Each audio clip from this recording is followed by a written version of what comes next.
Miss M. de la Cruz? Napatayo agad ako nang bigla kong tawagin ng isang babae para ma-interview. Sa isip-isip ko, baka sekretarya ito na magiging boss ko. Ramdam kong pagtambol ng dibdib ko nang dahil sa kaba. Napabuntong hininga na lang ako. Diyos ko po, patnubayan mo po ako ngayong araw na to.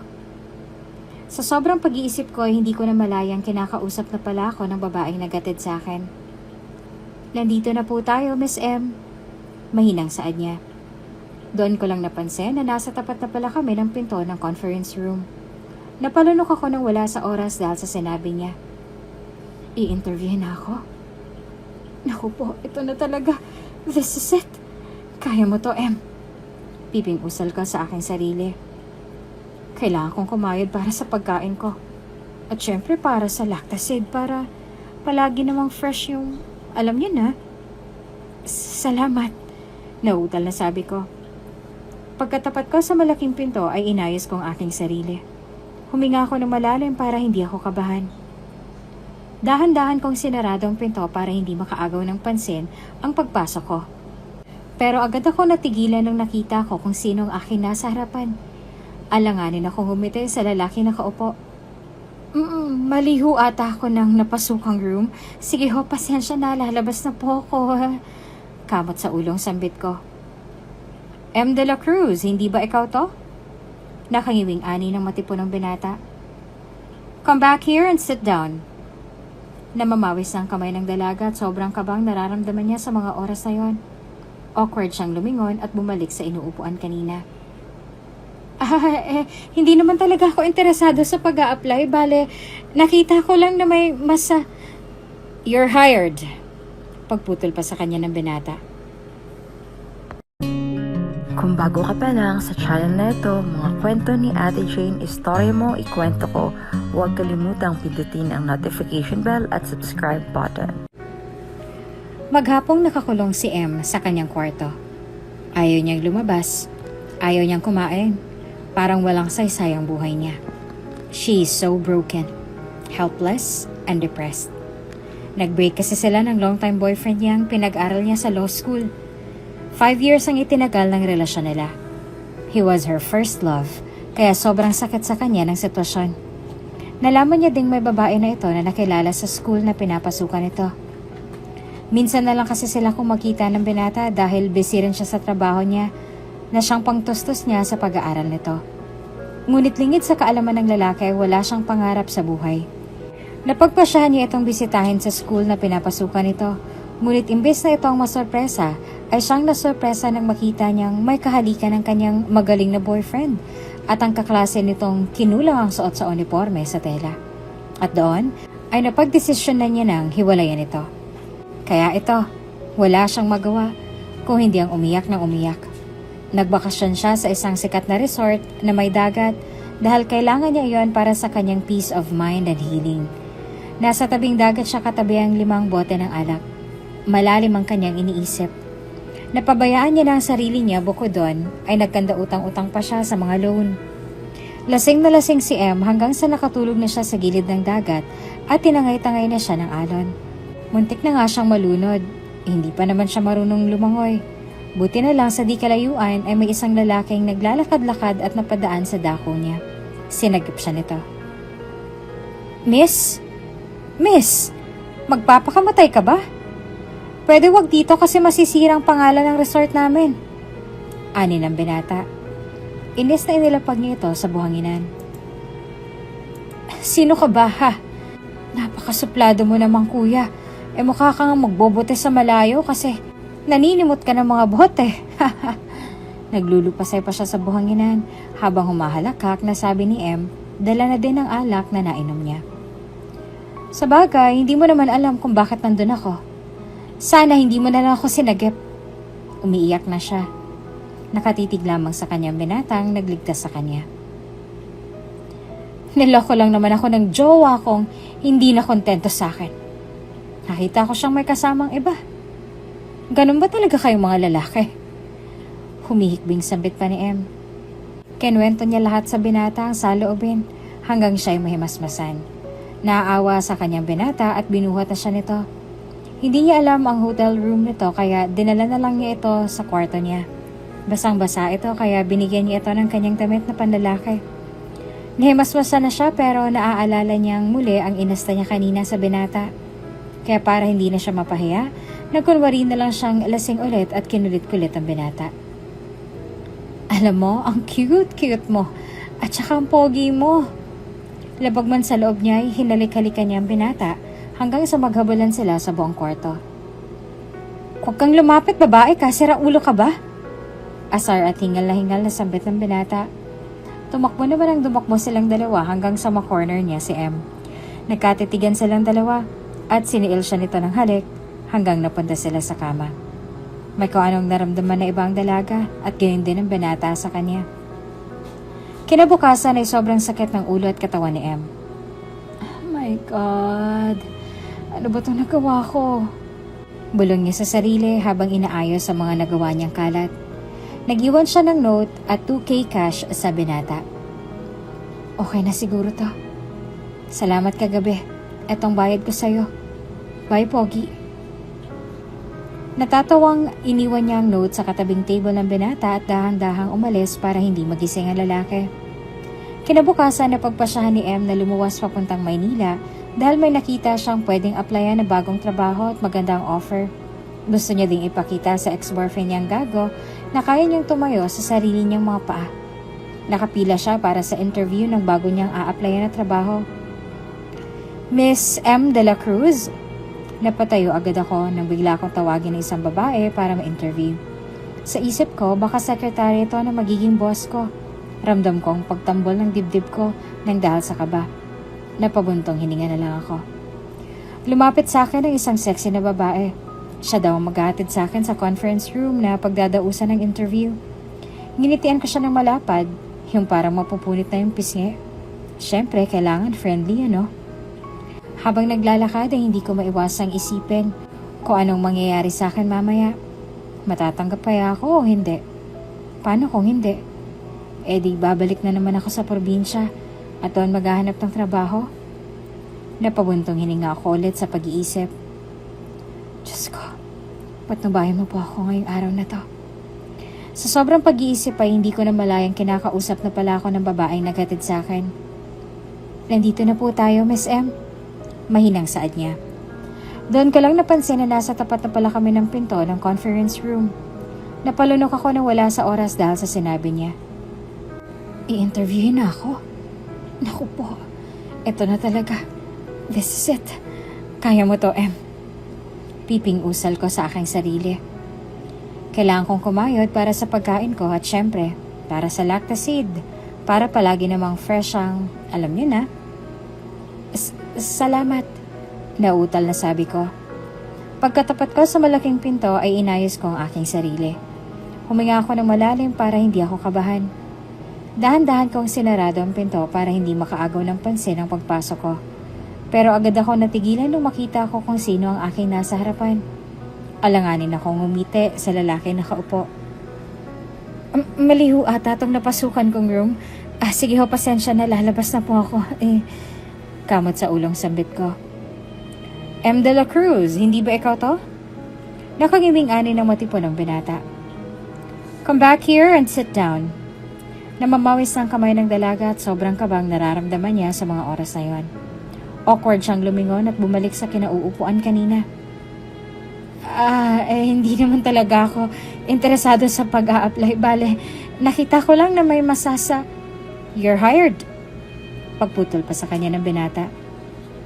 Mag-report ka bukas 7 a.m. sharp here at the same room. And one more thing, hindi ako bayaran. At inilapag ng binata sa lamesang nasa harap niya ang 2,000 na iniwan niya sa resort. Sa mga oras na yon ay hiyang-hiya siya sa binatang magiging boss niya. Ha? Hindi makapaniwalang sagot ko. Teka, ganun lang yon? Tanggap na agad ako? Hindi pa rin ako makapaniwala na bukod sa tanggap na agad ako sa trabaho, yung lalaki nag-interview sa akin na yung nakasama ko nung magdamag sa isang resort, ilang linggo nang nakakalipas. Nakauwi na ako sa bahay na tinutuluyan ko para maganda ng isusuot kong damit para sa trabaho. Mabuti na lang at may nahiram akong corporate attire sa pinsan kong mabait. Nakaupo ako sa kama at hinihintay ang tawag mula sa poging binata. Sa kumpanyang inaplayan ko. Maliligo na sana ako nang biglang tumunog ang cellphone ko. Walang pagdadalawang isip ko itong sinagot. Hello, who's this? Kabado kong tanong. Can I speak to Miss M? Tanong ng babae nasa kabilang linya. Napalunok ako, baka kasi binabawi na ni Poging pag-hire niya sa akin dahil sa inakala kong bayaran siyang lalaki. Baka bumabawi siya sa akin. Sumagot naman ako sa kabilang linya. Speaking po? Nangangatal na sabi ng labi ko. Mabilis ang tibok ng puso ko sa pinaghalong kaba at excitement. I'm the HR of... Binanggit ang company ng binata. I want to inform you that you can report now at the building.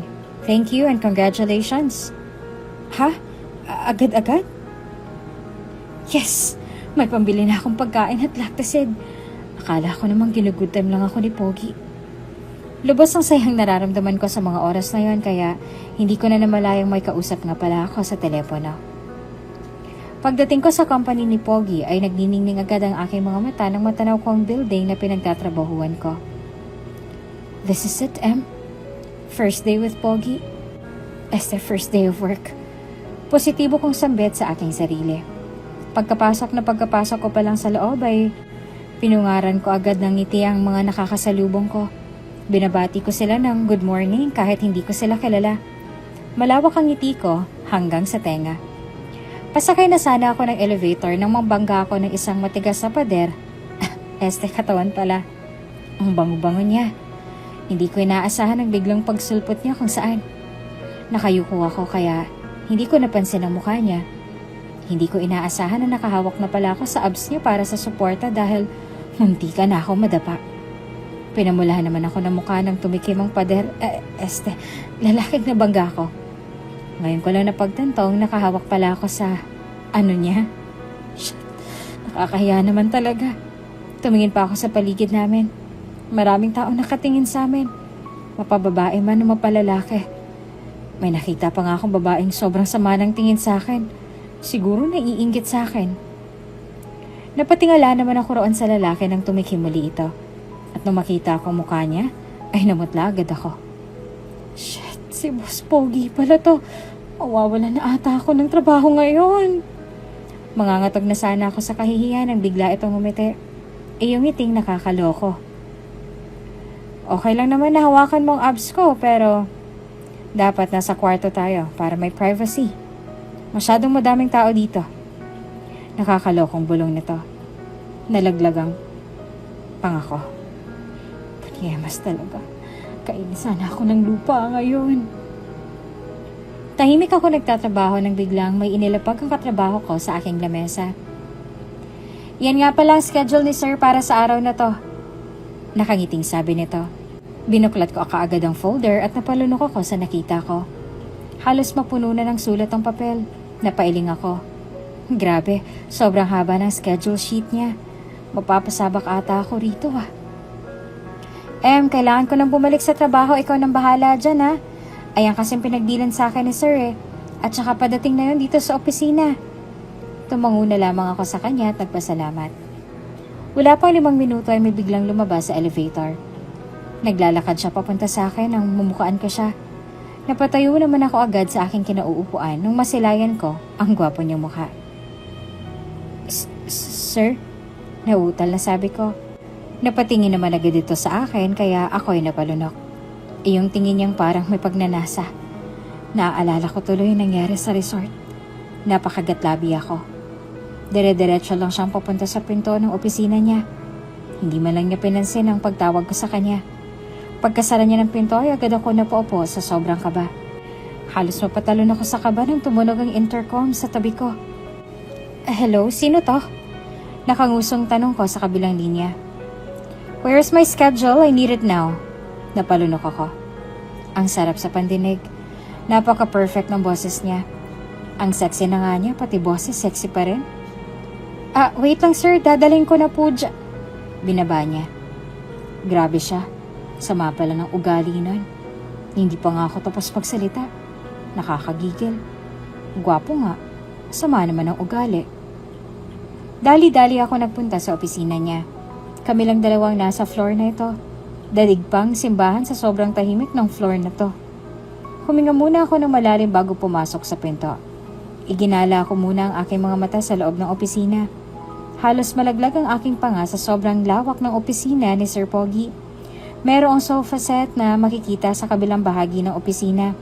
Pero ang mas nagugustuhan ko ay ang malaking glass window na tanawang magagandang tanawin sa labas. "Where's my schedule?" Seryosong tanong niya. Napatingin ako sa kanya. Hindi ko maiwasang mapalunok nung nagtamang muli ang aming mga mata. Kumakatitig siya parang papatay sa sobrang seryoso niya. "Sir, heto na po ang schedule niyo." Nauutal na sabi ko. Kinuha naman niya ito ng walang pag-aalinlangan. Nakatingin lamang ako sa kanya habang binabasa niya ang binigay kong schedule. Hindi ko maiwasang hindi siya titigan. Napakagwapo pala niya. Lasing kasi ako nun kaya hindi ko masyadong natitigan ang mukha niya. Those kissable lips. Ang sarap halikan ulit. Nababaliw na yata ako. Napabalik ako sa realidad nang magsalita siya. "Are you done checking me out?" Seryosong tanong niya. Napabalik ako sa realidad sa sinabi niya. Nakakahiya. Nahuli niya akong tinititigan siya. Ha? Sorry po. Pabulong na sabi ko. Hindi naman siya nagsalita kaya natitigan ko siyang ulit. Seryoso siya nagbabasa habang nakakunot ang noo. Shh! Ang snob naman. "Ano pang hinahantay mo? I thought you're done checking me out. You can go now." Napairap na lang ako sa kanya, pero yung hindi niya kita, syempre. Mahirap na, baka masisante agad ako. Umalis na agad ako sa opisina niya, baka kasi isipin niyang gwapong gwapo ako sa kanya kahit totoo naman. Pagkasarado ko ng pinto ng opisina niya, napahawak ako sa dibdib ko dahil sa lakas ng kabog nito. Napapikit ako ng mariin. Dinama ko ang bilis ng tibok nito. May sakit ba ako sa puso? May linimang ba na ako nagtatrabaho sa kumpanya ni Boss Sungit? Oo, Boss Sungit, kasi ayan ang pakikitungo niya sa akin sa halos araw-araw na ginawa ng Diyos. Akala mo walang pinagsamahan? Napakasama ng ugali niya. Halos lahat na ng bagay inuutos niya sa akin. Katulad na lamang ng paglilinis ng opisina niya at bahay niya. Bukod doon ay pinagluluto ko pa siya. Aba, dinaig ko pang all-around housemaid/secretary niya. Hindi naman ako makaangal dahil baka tanggalin niya ako sa trabaho. Bukod sa nakakapanghinayang malaking sahod, ay mahirap na makahanap ng trabaho ngayon. Napatalon ako sa gulat nang mag-ring na naman ang intercom. Speaking of the devil boss, maghahasik na naman siya ng lagim. "Hello?" Walang gana akong sabi sa kabilang linya. "Where's my coffee? Kanina ko pa hinihintayan. Ang kupad-kupad mo kumilos." Halos mabingi ako sa sobrang lakas ng sigaw niya. Napangiwi na lang ako. Napatayo ako bigla nang maalalang nagpapatimpla nga pala siya ng kape. Yari na naman ako. Shoot! Hindi ko maiwasang magmura. "Minumura mo ba ako, babae?" Nakalimutan kong nasa kabilang linya pa pala siya. Hindi po, boss." Napakagat ako sa akin daliri. Umisip ka ng palusot.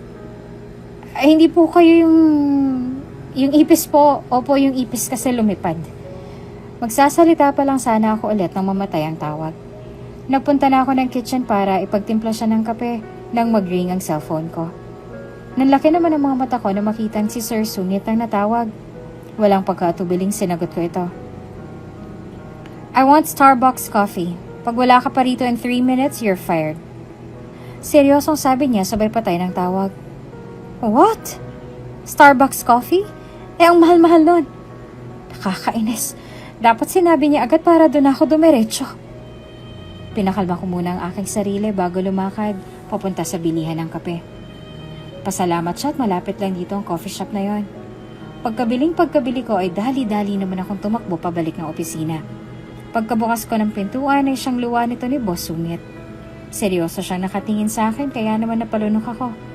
Ibibigay ko na sa kanya yung kape na magsalita siya. "I don't need it anymore, throw it away. And you are fired." Seryosong sabi niya. Halos magngit-ngit ako sa galit. Itapon? Hindi naman ako bingi para hindi marinig yun. Ano yun? Pagkatapos ko tong paghirapan, itatapon na lang? Ganon-ganon na lang? Pati perang tinitipid-tipid ko, nagastos ko sa lintik na kaping to. Pagod lang inabot ko. Aba, tapos tatanggalin niya ako sa trabaho? Isa siyang malaking packing tape. Sa sobrang galit ko, nabuhos ko na sa kanya yung kapeng nabili ko. Wala naman akong pakialam, total, tinanggal niya naman na ako sa trabaho. Pinagsisigawan ko siya dahil punong-puno na ako at hindi ko na napigilan ang nararamdaman kong inis. Ilang buwan ko nang tinitiis ang frustrations ko sa kanya. He stay calm, pero halata sa mukha niya ang galit. Pero wala akong pake. Mabait naman ako eh. Talagang agrabyado na ako. Kailangan ko nang lumaban. Grabe ka naman, boss. Matapos kong paghirapan bilhin yan, hindi mo naman pala iinumin? Gago ka ba? Halos madapa-dapa na ako, madala ko lang sa'yo yan. Muntikan pa nga akong mabangga ng mga sasakyan dahil sa pagmamadali ko papunta dito. Tapos ipapatapon mo lang ang lecheng kape na yan? At ang mahal-mahal pa ng lecheng kape na to aba, pang isang buwan ko ng pangkain to, boss. Putik. Napatigil ako sa kanyang ginawa. Mabilis ang pangyayari at parang katulad nung una, hindi na agad ako nakapalag sa kanyang ginawa dahil hinawakan niyang magkabila akong pisngi. Kasunod nun, ang pagsiil niya sa akin ng halik. Nanlaki mga mata ko sa ginawa niya. Ang galit ko kanina ay nawala na parang bula. Parang magic ang mga halik na ibinigay niya sa akin ngayon, kumpara noon. Nabato ako sa aking kinatatayuan. Hindi ko siya magawang itulak. Bakit gusto ko na ang mga halik niya? Kinagat niya ang ibabang labi ko, kaya napasingap ako dahil sa gulat. Naging dahilan tuloy para mahalikan niya ako lalo. Ang kanyang marahing paghalik ay naging mapusok. Ramdam ko ang kanyang dila sa loob ng aking bibig. Dahil sa kanyang ginawa ay naipulupot ko ang aking kamay sa kanyang leeg. Nasisiraan na yata ako ng bait. Kiss me back. Sabi niya pa gamit ang malambing na boses. Hindi na ako nagdalawang isip pa. Katulad nung una, ginawa ko ulit sa kanya. Bahala na si Superman. Hindi ko siya kayang tanggihan. Nababaliw na ata ako. Sinabayan ko ang bawat paghalik niya sa akin. Ang sarap niyang humalik, nakakabaliw. Nakakalunod at nakakawala ng sariling ginagawa niya. Yung galit ko sa kanya kanina, biglang nawala. Habol hininga naming tinapos ang halikan. Don't cuss again at me, baby. It's not good. Mahina niya pang bulong sa akin. Wala sa sariling napatango ako. Tila nasa ilalim pa rin ako ng mahika niya. Namumulang tinitigan ko siya. Bigla siyang napatingin sa kamay ko. What happened to your hand? Seryosong tanong niya. Nanatili lamang ako nakatulala sa kanya na parang naguguluhan. Hoy, Em! Bakit ang lalim ng iniisip mo riyan? Tanong ng katrabaho ko. Napabalik ako sa realidad nang marinig ang boses niya. Napailing na lang ako. Wala, may iniisip lang ako. Sagot ko. At ano namang iniisip mo? Chismosang tanong niya. Wala, bawal sabihin. Sagot ko naman. Napabuntong hininga muna ako bago sinubo ang kinakain kong carbonara sa kantin na kinakain namin. Lunch break na, kaya kumakain na ako. Ang lalim ang laki ba ng problema mo, makabuntong hininga ka dyan? Wika niya. Hindi naman. Tipid na sagot ko habang nakatulala. Hanggang ngayon, iniisip ko pa din si Boss Sungit. Ang kasarap kasi niyang humalik. Napahawak tuloy ako sa aking labi. Bakit ba hindi mawala sa isip ko ang kanyang ginawa? Samantalang nagawa naman na namin yun dati sa resort. Grabe, nababaliw na ata ako. Kakatapos lang ng meeting ni Boss Sungit sa isang client nito. At dahil sekretarya niya ako, kasama ako sa nasabing meeting. Sinusulat ko kasi ang mga importanteng detalye sa mga pinag-uusapan nila. Ngayong alam ko na pinahihirapan niya talaga ako ng todo, pinagsusulat niya ako imbis na bigyan na lang ng recorder para hindi ako mahirapan. Kaloka talaga tong alien na to. Thank you for coming tonight, Mr. Zeb, and thank you for giving us a chance to be your business partner in this project. Hindi namin kayo bibiguin. Seryosong pahayag ni Boss Pogi. Tapos na silang magbulahan ni Mr. Zeb. Nagkamayan muna sila at umalis na din ito. Tatayo na sana ako para umuwi nang bigla siyang nagsalita. Where are you going? Nakakunot noon itong tanong sa akin. Uuwi. Nagtataka kong tanong din sa kanya. No, hindi ka uuwi. Seryosong sabi niya. Nagbibiro ka ba? Gabi na po at kailangan ko ng mamahinga. At saka tapos naman po ang trabaho ko, diba? Kaya payagan mo na ako makauwi. Nakakunot noong sabi ko sa kanya. I said no, Em. Gawin mo na lang ang gusto ko. Motoridad na sabi niya. Pero boss, napatigil ako sa pagsasalita nang bigla niya akong sinamaan ng tingin. No buts, Em. Sit in that chair. Seryoso niyang sabi. Napalabi na lang ako habang tumatango. Nakakainis. Hindi talaga niya ako papauin. Padabog akong umupo sa inupuan ko kanina. Let's eat our dinner? Walang reaksyon niyang sabi. Napaangat ako ng tingin sa kanya. Naguguluhan. Ha? Ano po yun, boss? Huwag ka na madaming tanong. Naiinis na sabi niya. Maya-maya pa'y dumating na yung mga pagkain. Hindi ko maiwasang pagmasdan si Boss Sungit habang kumakain. Bakit ganon? Sa bawat pagsubo niya ay napapalunok ako. Halos malaglag ako sa upuan ko nang bigla niya akong nginitian. Staring is rude, sad niya. Kanina nakangiti. Tapos ngayon nakasimangot. Bipolar talaga. Nakalumbaba lang ako sa mesa ngayon.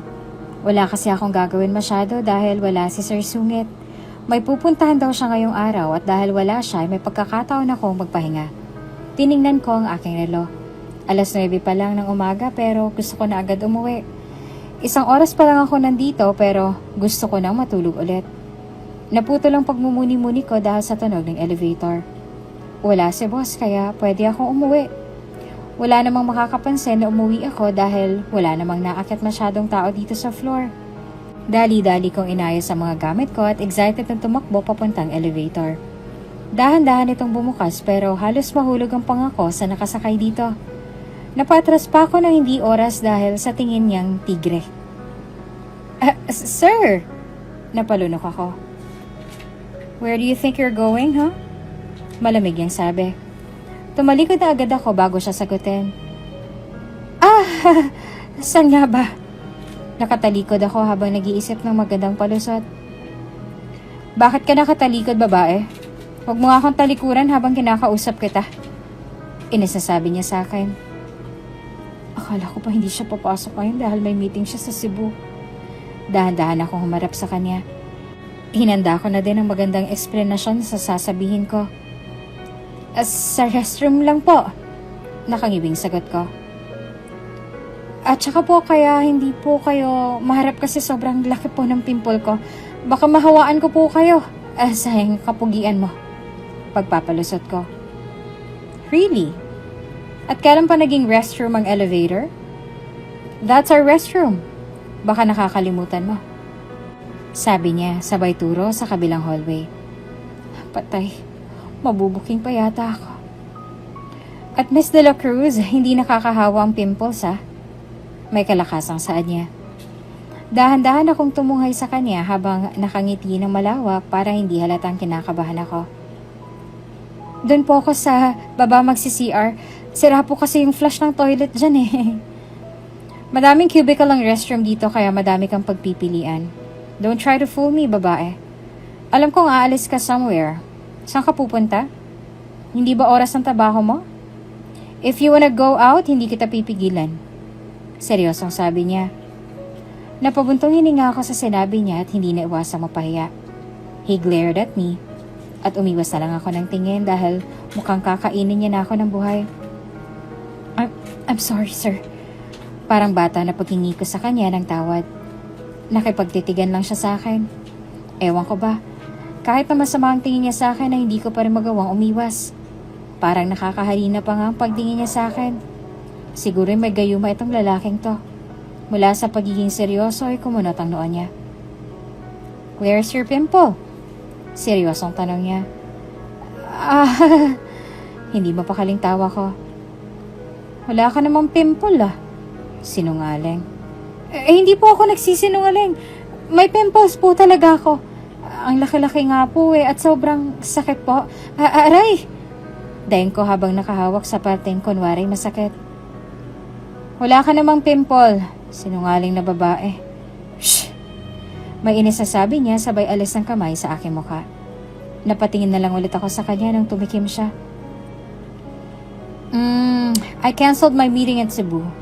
Reschedule it tomorrow. I need you there as my secretary. Yeah, I gotta go. Tila may pag-alin lang ang paliwanag niya. By the way, nandun ang room. Dali-dali kong kinuha ang aking bag. Tumungo na agad ako sa tinuro niyang pinto. Pagbukas ko ng pinto ay pabagsak akong humiga sa sobrang lambot ng kama. Nagpagulong-gulong ako sa tuwa. Mas masarap pa itong higaan kaysa sa sofa na nasa labas. Natigil lamang ako sa pagulong nang may maalala ako. Teka, saan kaya si boss matutulog? Napansin ko kasing iisa lang ang kwarto. Napabalikos ako ng bangon nang bumukas ang pinto. Boss, anong ginagawa mo dito? Kinakabahang tanong ko. Obviously, I'm staying here too. Kwarto ko ito. Alangan namang sa labas ako matulog. Nakangising sabi niya. Why are you staring at me like that? Napalunok ako ng laway dahil sa kanyang itinanong. Napasulyap ako sa mga labi niya. Iyong labi niya ay lalong nagiging sexy sa paningin ko tuwing nagsasalita siya. Wow, sarap naman itong halikan. Naalala ko na naman yung nangyari. Ha? Mukha atang nahuli niya ako nakatitig sa labi niya.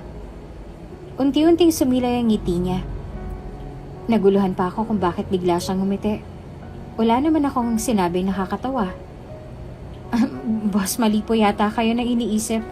Nagsasaulo po ako para sa ano? Utal-utal na sagot ko.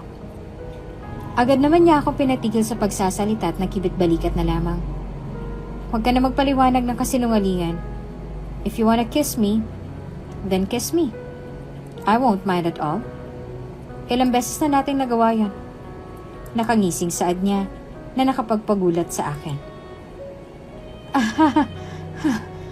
Pilitawa ko habang tinignan siya. Ang awkward. Mas maganda sigurong manahimik muna ako. Umayos muna ako sa pagkakaupo.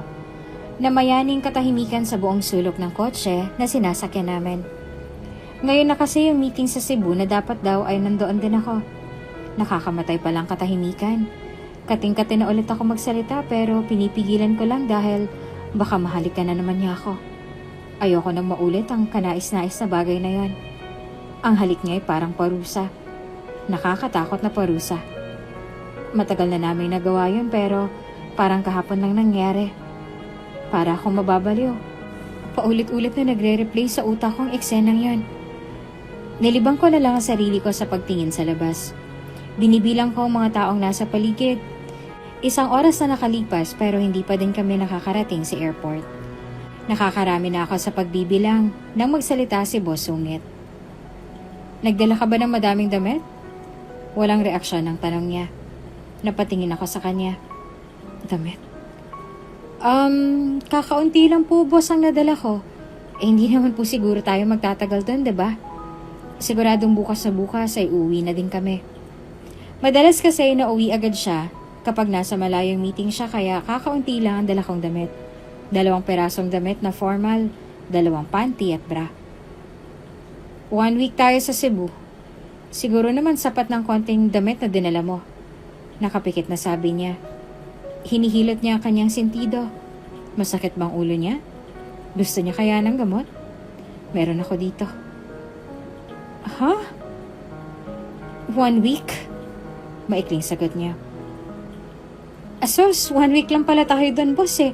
Mabuti na lang, Mabil. Napatigil ako sa pagsasalita nang ma-realize ang sinabi niya. 1 week? Tama bang rinig ko? Po? 1 week? Seryoso po kayo? Nauutal na tanong ko. Nagmulat siya ng mata pagkatapos ay tumingin ng seryoso sa akin. Mukha ba ako nagbibiro? Napalunok ako sa sinabi niya. Sobrang bitin ang dala kong damit para sa 1 linggo. Anong gagawin ko? Wala pa naman akong perang pambili ng damit. Sakto lang pambiling pagkain ang dala ko. Ang saklap naman. Boss, bakit hindi niyo naman agad sinabing 1 linggo tayo sa Cebu? Paano yun boss? Sobrang konti lang ng dala ko. Hindi yun aabot ng pang 1 linggo. Saad ko. Seriously, nagtanong ka ba? It's not my fault. It's yours.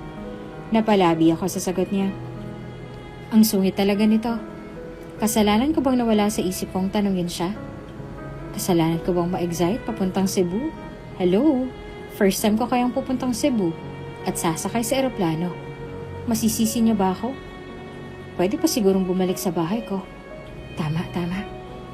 Boss, pwede ba tayong bumalik sa bahay ko? Kukuha lang ako ng damit. Nagpapakit na tanong. Are you out of your mind? Hindi na tayo pwedeng bumalik dahil mag-iisang oras na tayong nasa biyahe. At saka malapit na din tayo sa airport Kung babalik pa tayo, malilate na tayo sa flight. Got that? Mukhang naiinis ang sagot niya. Pero, no more buts, babae. Damit lang yan. Kung wala kang perang pambili, di pahihiramin kita. Okay? Napanguso ako. Ang bait mo talaga, boss. Binalik ko na lang ang tingin sa labas ng bintana. Nakakasilaw kasi ang kagwapuhang taglay niya. Baka mamaya hindi ako makapagpigil at may magawa akong hindi maganda. Tulad na lamang ng pagtataklob sa mukha niya ng tuwalya para hindi ko makita ang mukha niyang nakakasilaw sa kagwapuhan. Napahagikik ako sa naisip kaya napatingin sa akin si boss. May nakakatawa ba? Kunot ang tanong niya. Hindi ko na siya nasagot dahil napansin kong malapit na kami sa airport. Sa wakas makakababa na din. Paniguradong hindi na mananakit ang puwet ko dito. Napanganga ako nang may nakita akong eroplanong pataas sa langit. Ang laki niya. Wow! Nagniningning ang mga mata ko ngayon sa nakikita. Tch! Parang bata. Binilatan ko siya. Hindi ko napansing tumigil na palang sinasakyan namin. Naunang bumaba si Sungit kaya dali-dali akong sumunod sa kanya. Halos matapilok ako sa paghabol sa kanya sa sobrang bilis niyang maglakad. Hindi ko napansin na nasa mismong paliparan na pala kami. Nanlaki ang mata ko nang makita na kung saang tumungo si Sungit. Sa isang malaking eroplano. Kanya pala yon, pati na din itong airport. Napaiktad ako sa realidad nang sumigaw siya. Are you coming with me or not? Inis na sigaw niya. I'm coming na, boss! Bigla siyang namula sa isinigaw ko. Bakit siya nag-blush? Cute niya pa din.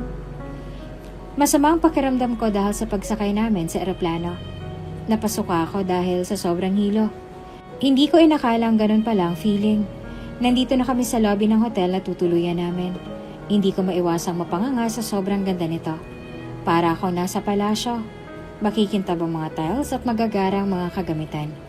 Napatigil lamang ako sa paggala ng tingin noong marinig ko si Boss Sungit na sumigaw. Beast mode na naman si Boss Pangit. What do you mean by that? Hindi mo kayang bigyan ako ng isa pang room para sa kasama ko? Anong gusto mong gawin ko sa secretary ko? Hayaang matulog sa labas. Gawan mo yun ang paraan kung ayaw mong sisantihin kita. Umuusok sa galit na sabi niya. Sorry po talaga sir pero wala na po talagang. Pinutol ni boss ang pagpapaliwanag nito. Really? Then you are Bago pa siya makapagbuga ng apoy ay pinigilan ko na siya. Boss, relax lang. Bawal ma-stress. Papangit ka niyan. Sige ka. Nakangiting sambit ko. Tumingin lang siya sa akin at napabuntong hininga. Fine, let's go. Sabay kaladkad niya sa akin papuntang elevator. Aray naman, makakaladkad ka naman. May hinahabol ka ba? Grabe ka, alam mo bang nasasaktan ako sa pinaggagawa mo? Wala ka talagang Pinutol niya agad ang pagdadaldal ko. Shut up! Inisasaad niya sa akin. Okay, saan ba tayo kasi Pagtatanong ko na agad niyang pinutol. Shut up or else I'll kiss you! Seryosong sigaw niya. Isinipper ko na lang ang aking bibig para malaman niyang ayaw ko ng kiss niya. Nananahimik lamang ako habang nasa elevator. Bigla tong tumigil sa 14th floor. Nandito na kami. Hindi ba ako nakakahakbang nang bigla na naman niya akong kaladkarin palabas ng elevator? Teka lang boss, sobra ka namang makakaladkad. Nakangusong sabi ko. Binitawan niya ako at saka inirapan. Natawa ko sa reaksyon niya. Ang gwapo pa din talaga niya. Nakaka-in-love. Shit! Erase. Nakakasuka pala. Nakakasuka. Tumakbo agad ako sa sofa at walang pag-aalinlang umupo dito. Hindi pa ako nakontento. Humiga pa ako dito. Grabe, ang sarap talaga sa feeling. Feel at home, ha? Napatayo naman agad ako nang maalala ko siya. Sorry boss, natuwa lang po. Dali-dali kong pinagpaga ng sofa ang hinigaan ko. It's okay. You can do whatever you want. Napatigil ako sa sinabi niya. Hala, nabingi ata ako sa sinabi niya. Ibig ba sabihin nito ay pwede kong iuwi yung malaking TV pa uwi? Natatawang napailing ako. By the way, nandun ang kwarto. Sabi niya sabay alis patungo sa may balcony. Dali-dali kong kinuha ang aking bag. Tumungo na agad ako sa tinuro niyang pinto. Pagbukas ko ng pinto ay pabagsak akong humiga sa sobrang lambot ng kama. Nagpagulong-gulong ako sa tuwa. Mas masarap pa tong higaan kaysa sa sofa na nasa labas.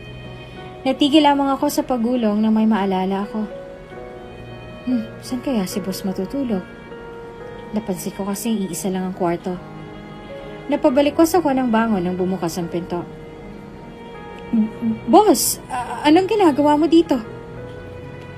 Obviously, I'm staying here too. Kwarto ko to. Alangan namang sa labas ako matulog. Nakangising sabi niya. Ano? Di magkakatabi tayo dito sa kama ngayong gabi. Utal-utal na tanong ko.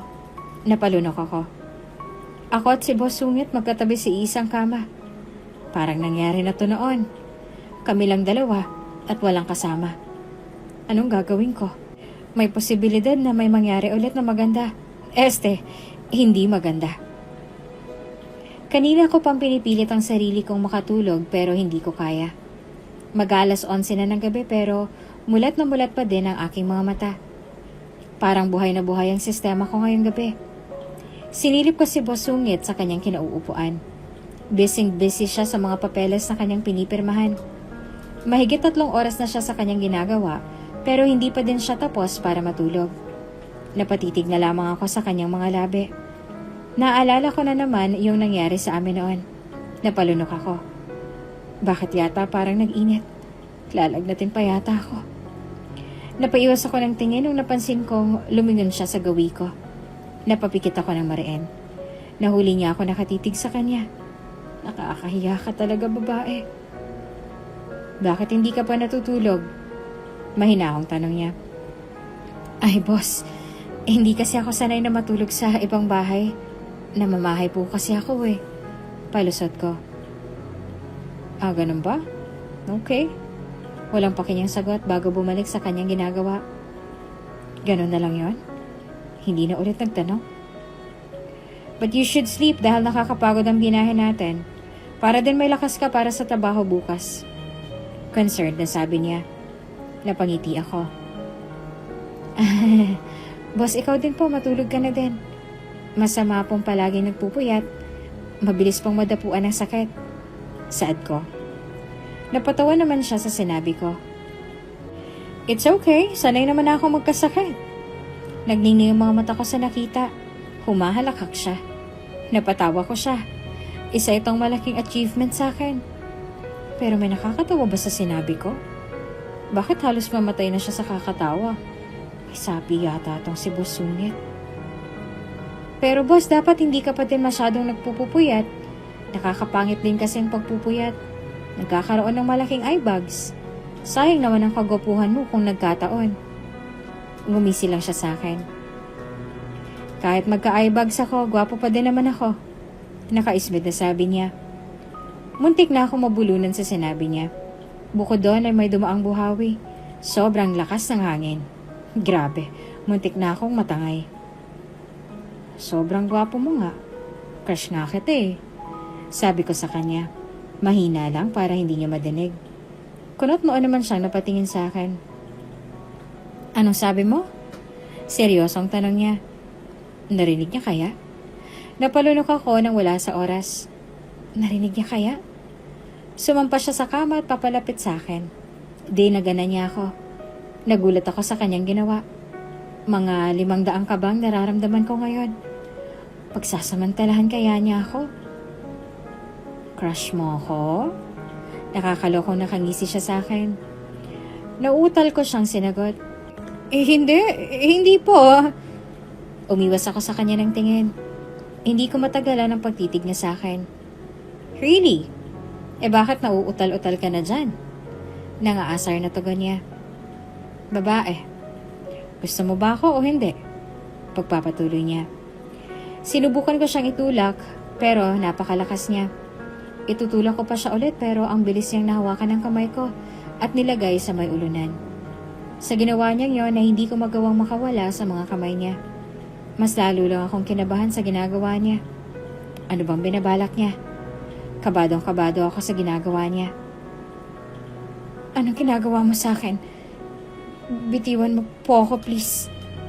Seryoso lamang siya nakatingin sa akin. Tila ba binabasa nasa isip ko. Wala akong gagawing masama sa'yo. Tinatanong lang kita kung gusto mo ba ako o hindi. Just answer my question at papakawalan kita. Do you like me? Yes or no? Napakagatlabi ako sa kanyang tanong. Ano ba yung suot mo? That's too revealing. Get lost and come back to that fitting room. Ayoko makitang suot-suot mo ang ganyang short na yan, understood? Galit na sabi niya sabay tingin ko sa suot kong damit. Revealing? Hindi naman masyado Hindi naman kita ang cleavage ko. Hindi naman ako nakapantit bra. Paano niya nasabing revealing? Exaggerated lang? Gusto ko ba siya? Hindi ko alam pero kinakabahan ako. Sa tuwing nagsasalita siya ay natutulala ako. Pag hinahawakan niya ako ay may nagwawala sa loob ng tiyan ko. Sa tuwing malapit siya hindi ako mapakali. Oo, crush ko siya pero di ba paghanga lang yan? Ibig sabihin nagagapuhan lang. Hanggang doon lang. Walang kasiguraduhan. Walang pagmamahal. Umiwas ako ng tingin sa kanya. Oh, hindi. Hindi kita gusto. Lakas loob kong sagot sa kanya. Talaga lang ha? Bakit iniiwasan mo ang mga mata ko? Tanong niya. Hindi ako maniniwala hanggat hindi mo sinasabi sa akin ang mata sa mata. Nanginginig ang mga kamay ko sa kaba. Humugot ako ng malalim na hininga sabay tingin sa kanya ng diretso. Hindi kita Hindi niya na ako pinatapos sa pagsasalita dahil hinalikan niya agad ako. Isang marahang halik. Nanlaki ang mga mata ko sa ginawa niya. Biglang bumilis ang tibok ng puso ko. Bakit ganito ang nararamdaman ko? Sasabog na yata ito sa sobrang bilis ng pagtunog nito. You're making me crazy, Em. So damn crazy. Kasunod nun ay isang marahang halik ulit. Mula sa kanya. Nababaliw na yata ako. Naiinis na hinubad ko ang suot-suot kong dress. Nakailang sukat na ako ng mga damit dito sa fitting room pero ni isa ay wala pa din siyang magustuhan. Napakadaming damit ang pinakuha niya sa sales lady. Puro uso pa naman at mamahalin. Grabe, nakakapagod pala magpapalit-palit ng damit. Nanggigigil kong sinuot ang high-waist na short at plain white t-shirt. Napangiti ako na makita ang sarili sa salamin. Ma'am, kung tapos na ba daw kayo magsukat? Sabi ng sales lady sa labas ng fitting room. Biset, nagmamagic ba ako dito? Excited ba siyang makita ako? Ang hirap-hirap kayong magsuot-hubad ng mga damit dito. Paglabas ko ay namataan ko nakatingin lahat sa akin ng mga sales lady. Lahat sila ay nakanganga sa akin. Naguguluhang tiningnan ko sila. Hindi ba bagay ang suot ko? Paniguradong pinagtatawanan nila ako sa isip nila.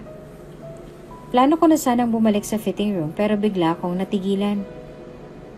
Grabe, ang ganda talaga ni ma'am. At ang sexy-sexy pa. Sana ganyan din ako, nakakaingit.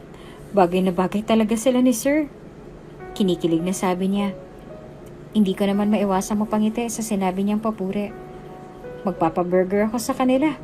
Tama. Pero hindi na siguro matutuloy dahil sa susunod kong narinig mula sa kanyang katabi. Kahit bulong ay rinig na rinig ko pa din. Ano ka ba? Baka marinig ka ni sir. Nakalimutan mo yata ang ayaw niya na nagkakagusto sa kanyang mga nagiging empleyado niya. Seryoso nitong saad. Ay, oo nga pala. Bawal nga pala yan. Pero aminin mo ang ganda kaya ni mamo. Nakangiting sambit niya. Umiwas ako ng tingin sa kanila. Nawala biglang sayang nararamdaman ko. Napalitan ng lungkot at panghihinayang. Oo nga pala. Bawal nga palang magkagusto sa kanya. Hindi naman mahirap magustuhan si Boss Sungit. Ayun nga lang, dapat marunong kang magtago ng iyong damdamin. Napabuntong hininga na lang ako. Naglakad na ako papunta sa kinaroroonan ni Sungit. Nakaupo siya sa isang sofa habang nakadekwatro. Napahawak ako sa aking dibdib. Bakit hindi ko kayang hindi humanga sa kanya? Kahit anong ikilos niya, ang gwapo pa din niya. Nakatungo lang siya sa cellphone niya na busy sa kung ano. Hindi niya yata ramdam. Palapit ako kaya tumikim ako. Boss, okay na ba tong suot ko? Tumunghay siya sa akin at pinasadahan ako ng tingin mula ulo hanggang paa. Nakatulala lang siya habang nakanganga. Hindi ko maiwasang mapangiti sa reaksyon niya. Nagagandahan din kaya siya sa akin? Pupurihin din kaya niya ako katulad ng mga sales lady kanina? Humahanga na ba siya sa akin? Liligawan na kaya niya ako? Magiging kami na ba? Pero agad lumagapak ang pag-asa ko. Imbes na matuwa siya sa suot ko, ay bigla siyang sumimangot at tumingin ng masama sa akin. Kainis. Umasa na naman akong nagandahan siya sa akin. What are you wearing? Bakit ganyan ang suot mo? It's too revealing. Get lost and come back to that fitting room. Ayoko makitang suot mo yung short na yan, understood? Galit na sabi niya sabay tingin sa suot ko na damit. Revealing? Hindi naman masyado ah. Hindi naman kita ang cleavages ko. Hindi naman ako nakapantit para paano niya nasabing revealing. Exaggerated lang? Boss, hindi naman revealing ang suot ko ah. Ayos naman nga ito oh. Nakangusong sambit ko. Sinamaan niya lalo ako ng tingin. No, it's too revealing for me, Em. Go and change your clothes now. Ayoko nakikita yan ng mga kalalakihan na para bang may pagnanasa. Ako lang may karapatang makakita sa katawan mo, woman. Gigil na sabi niya. Dalawang nararamdaman ko ngayon. Kilig at lungkot. Nalulungkot ako dahil hindi ko alam kung totoo nga bang pinagsasabi niya. Bakit ba siya nagagalit ng ganyan? May gusto din ba siya sa akin? Pero... No more buts, Em. Just do what I want. Grabe, mukha siyang mga ngain ng tao sa sobrang galit. Tumango na lamang ako sa kanya. Hindi pa ako nakakatalikod nang bigla siyang magsalita. Who gave you those clothes, ha? Tanong niya. Bigla akong kinabahan sa tanong niya. Patay na. Mukhang magtatransform na naman siya sa pagiging monster. Paniguradong magtatanggal na naman siya ng empleyado. Ako ang pumili ng damit na to. Sabi ko. Really? Ikaw ba talaga? Naninigurado ang tugon niya. Yes. Sabi ko sabay iwas tingin. You're lying, woman. Naiinis na sabi niya. Wala na siyang nagawa sa naging desisyon ko. Hindi na siya nagpilit pang magpalit ako ng damit. Mahigit 3 oras na ako nag-aantay sa opisina ni Boss Sungit. Inip na ako. Nakabalik na nga pala kami dito sa Maynila galing sa Cebu na pinagdausan ng meeting niya. Halos nalibot ko na ang bawat sulok ng opisina niya. Para akong bulating inasenan. Hindi ko alam kung tatayo o uupo ako. Iniwan niya lang naman akong tulala dito. Pinapaasa niya lang ba talaga ako? Akala niya ba hindi ako umaasa sa mga kinikilos at sinasabi niya? Suddenly, naaalala ko na naman ang nangyari sa amin. Hot night happened between us. Hindi nakatakas sa mga pisngi ko ang pamumula. Napatalon ako sa gulat nang magbukas ang pintuan ng opisina ni Sungit. Akala ko siya na yon pero nagulat ako na may pumasok na isang magandang babae. Kaagad ako napatayo sa aking kinauupuan. I saw her eyed me seriously. She stared at me from head to toe na ikinakalabog ng dibdib ko. Where's your boss? She asked me stiffly.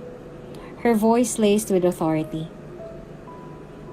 I cleared my throat. He's at the meeting po, ma'am. I answered.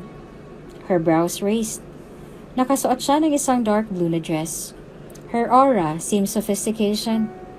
Nakita kong sumulyap siya sa kanyang relo at tumingin ulit sa akin. And you are? She asked. I'm M po, I answered. She nodded. Muli na naman niya akong pinasadahan ng tingin. What are you doing here in his office? Malamig na tanong niya sa akin. I'm his executive assistant po, sagot ko. Akala ko babae niya. Bigla ako napahiya doon. Kinabukasan, napabalikwas ako ng bangon at inayos ang aking sarili. Late na ako at dali-dali kong kinuha ang bag ko at saka umalis. Nasa kondo kasi ako ni Sungit kaya naman malapit lamang ang building nila dito. Matapos kong isara ang pinto ay agad akong tumakbo pa elevator. Hoy, antayin mo ako. Ang bilis mo maglakad. Sabi ng katrabaho ko. Late na kasi ako, bruha ka. At saka gutom na din ako. Kain muna tayo sa cafeteria. Saad ko sa kanya. Sige ba, basta libre mo. Natatawang sambit niya. Malalim ako na pabuntong hininga nang may naalala. 2 araw na pala mula nang umalis si Sungit papuntang London. Hindi man lang niya ako tinawagan or itinext. Bakit naman kaya niya ako iti-text? Oo nga naman. Ay, namimiss ko na siya. Siguro busy siya sa mga meetings niya. Dapat pala sumama na lang ako sa kanya. Mabilis kong kinuha ang cellphone ko at nagtipa ng mensaheng papadala ko sa kanya. To Boss Sungit. Kamusta ka na dyan? Miss na kita. Bakit hindi ka natawag? Isisend ko na sana ito nang bigla ko natigilan. Teka, hindi nga niya ako makamusta. Busy siya. Bahala siya. Naiinis kong binalik ang cellphone sa aking bag. Nagkagayakan mag-bar kaming magkakatrabaho. Ayoko sanang sumama pero nagpumilit yung isa kong katrabaho na malapit sa akin. Sumama ka na, please. Ayoko na nga sumama. Sabihin mo na lang sa kanila masama ang pakiramdam ko. Nagpapapadyak na naman siya sa inis. Ang lala naman, sumama ka na sa amin. Nakangusong sabi niya. Ipinagdao pa niya ang kanyang kamay habang nagsasalita. Ayoko nga. Madiing pagtanggi ko. Pretty please. Mas lalo niyang hinabaan ang nguso niya kaya napatawa ito. Ang sarap talaga asarin ng isang to. Humalukip-kip ako sa harapin niya. Please na sumama ka na please. Promise, ililibre kita ng 1 linggong lunch. Natigilan ako sa sinabi niya. Libre? Malaki-laki din ang maiipon ko kung libre ang lunch ko ng 1 linggo kaya pumayag na ako. Pinauna ko na silang bumaba sa sasakyan at sumunod na lang ako.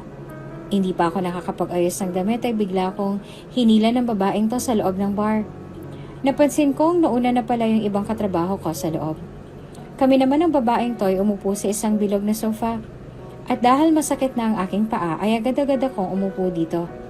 First time kong pumunta sa ganitong lugar kaya naman bago sa paningin ko ang lahat ng bagay na nakikita ko. Para tuloy akong bata na manghang-mangha. Naputol ang pagmumuni-muni ko nang kulbitin ako ng katrabaho ko. Hindi ka ba sasayaw? Ha? Hindi ko siya maintindihan dahil sa tugtog na namamayani sa buong lugar ng bar. Lumapit siya sa akin at sumigaw. Ang sabi ko, hindi ka ba sasayaw? Umilong ako sa kanya sabay sagot sa tanong niya. Ayoko. Tumangulang siya at binalik ng mata sa mga nagsasayaw. Guys, magsi-CR lang ako ha.